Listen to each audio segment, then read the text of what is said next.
Hi, I wanted to play a little bit of a video that I've been watching, and it's got Eric Trump speaking, and he talks about how he was brought up as a child. And I want to play a little bit of it for you.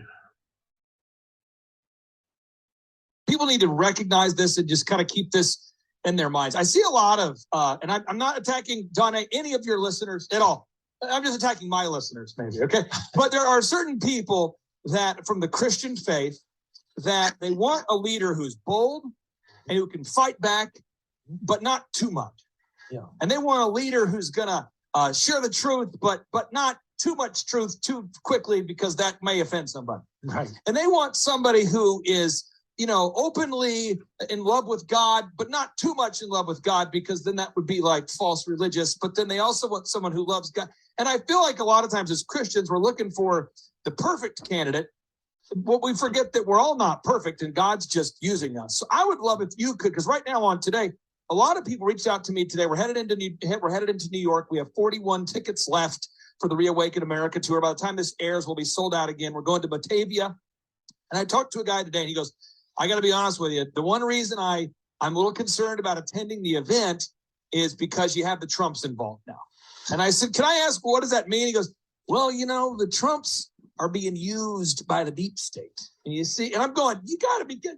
But again, the media is portraying that your father is somehow working against the conservatives, yet for the conservatives. And now you got people so could you just kind of set the record straight about who your father is in terms of what does the Trump family and God, that relationship look like? Just kind of set the record straight, because there's millions of listeners who listen to this show, and I'd love for you just to share about that. I can promise you, if there's one person in the world that's not part of the deep state, it's my father. It would have been very easy for him to be part of the deep state. Believe me, if he was part of the deep state, he would have been impeached twice, and they wouldn't have made up sham dossiers and everything else on him. The problem is they were threatened by the person who wasn't part of the deep state, who had never held a political office, who had never gotten a government paycheck, right? They were deeply threatened by that person. Who my father is, it's interesting. I have a little picture on my desk that I keep right next to my computer right here, and this picture of him and I when we were super young. He's the greatest father in the world. He's a guy that has much wealth as he's been able to create, because he's a great business guy. Made us work for every damn penny we ever had. We're 12 years old. We wanted a bike. Congratulations. You're going out with construction guys and you're going to cut rebar on with a acetylene torch on a construction site. You're going to hop on a backhoe. You're going to dig holes. You're going to grab a chainsaw and, clear down trees from a storm. You're going to do electrical work and plumbing work. And we were on job sites at 11 years old, making minimum wage, learning a trade. And that was expected. We were expected to have good manners. We were expected to, love family, open doors, say thank you, say please, eat the food on our plate, sit there straight with good posture.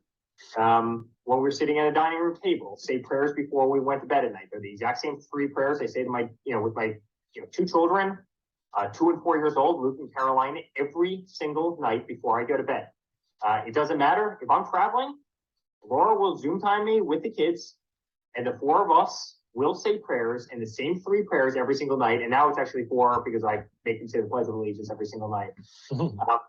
That's what he instilled. The last message my father would say, and maybe I'm boring you guys, but every single day when I woke up, I'd go to school, I'd say bye to my father, right? He was always one of the first guys to go to the office. We'd be leaving about the same time, 7:15 to go to school. He'd look at me, Eric, no drinking, no drugs, no smoking.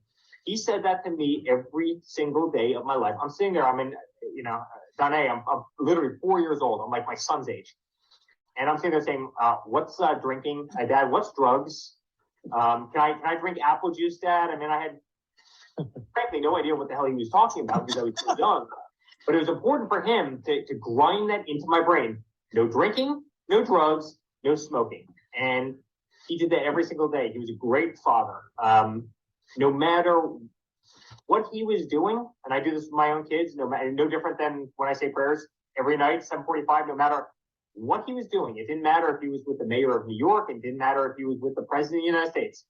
If I called him, he picked up that phone. He would say, hey, I'm with Mayor Giuliani. Hello, Mr. Giuliani, how are you? Blah blah blah. But he would always take my call. He would never not take my call, and he still does that to this day.